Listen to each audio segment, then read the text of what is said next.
Assalamualaikum warahmatullahi wabarakatuh. Perkenalkan, nama saya Muhammad Rizky Rizal dengan NIM 2204015202042. Di sini saya akan membahas tentang materi filsafat pendidikan, dan dari materi ini saya mengambil dari tiga jenis tentang ontologi, epistemologi, dan aksiologi. Oke, baik. Yang pertama di sini saya akan membahas tentang ontologi. Ontologi berasal dari bahasa Yunani. Bahasa Yunani yaitu ontos, berarti yang berada atau dalam kurung ada, dan logos berarti pikiran atau logis. Jadi ontologi berarti ilmu yang membahas tentang hakikat sesuatu yang ada atau berada, atau dengan kata lain artinya ilmu yang mempelajari tentang yang ada, atau dapat dikatakan berwujud dan berdasarkan pada logika. Sedangkan menurut istilah adalah ilmu yang membahas sesuatu yang telah ada baik secara jasmani maupun secara rohani. Di sisi lain, ontologi filsafat cabang filsafat yang membahas tentang prinsip yang paling dasar atau paling dalam dari sesuatu yang ada. Objek kajian ontologi tersebut ada, maksudnya berupa benda yang terdiri dari alam manusia, individu, umum, terbatas dan tidak terbatas, dalam kurung jiwa. Di dalam ontologi juga dapat aliran monoisme,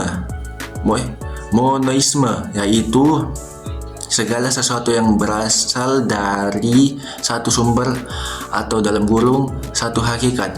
Dalam aspek ontologi diperlukan landasan-landasan dari sebuah pertanyaan-pertanyaan dalam sebuah ilmu.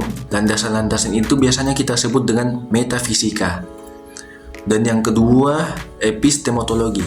Epistemologi adalah studi tentang sifat, asal, batasan, dan validitas pengetahuan.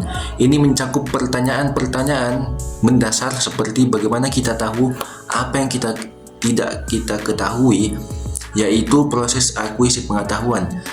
Apa yang bisa dianggap sebagai pengetahuan yang benar, yaitu kriteria kebenaran. Dan apakah ada batasan-batasan pada pengetahuan manusia? Dari sini kata epistemologi berasal dari bahasa Yunani kuno yang terdiri dari episteme yang berarti kebijaksanaan atau pengetahuan. Dan ada di sini stud pengetahuan. Istilah ini pertama kali muncul dalam karya filsuf Yunani klasik. Ketiga, aksiologi adalah cabang filsafat yang secara komprehensif mempelajari nilai-nilai, prinsip-prinsip moral dan konsepsi tentang kebaikan dalam kehidupan manusia. Ini melibatkan analisis mendalam tentang sumber-sumber nilai seperti agama, rasionalitas atau pengalaman empiris, serta pertentangan nilai dan dilema etis yang muncul dalam konteks kehidupan sehari-hari. Aksiologi juga membahas berbagai teori tentang bagaimana manusia memahami, menerapkan, dan menginterpretasikan nilai-nilai ini dalam berbagai konteks budaya, sosial, politik, dan agama.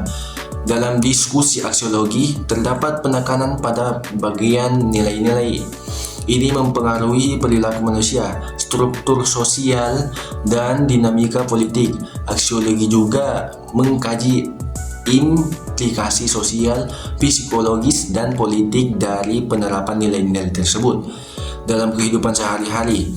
Pendekatan interdisipliner sering digunakan dalam aksiologi untuk memahami bagaimana nilai-nilai memengaruhi bidang-bidang lain seperti hukum, ekonomi, psikologi, dan politik. Melalui pemahaman mendalam tentang nilai-nilai dan prinsip-prinsip moral, aksiologi memberikan landasan bagi refleksi kritis tentang tindakan individu dan kebijakan publik. Dengan demikian, aksiologi memainkan peran penting dalam membentuk pemahaman kita tentang esensi nilai-nilai yang mendasari tindakan manusia, serta dampaknya terhadap kehidupan individu dan masyarakat secara luas. Buku aksiologi merupakan perkembangan filosofis yang terjadi sepanjang sejarah filsafat, dengan akar-akar konsep nilai-nilai moral, etika, dan kebaikan yang ditemukan dalam pemikiran filosofis kuno hingga modern.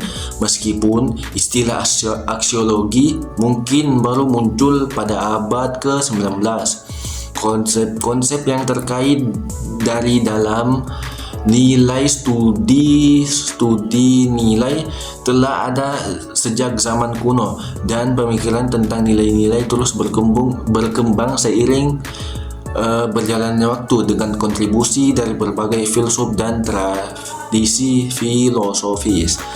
Baik, sekian dari presentasi saya.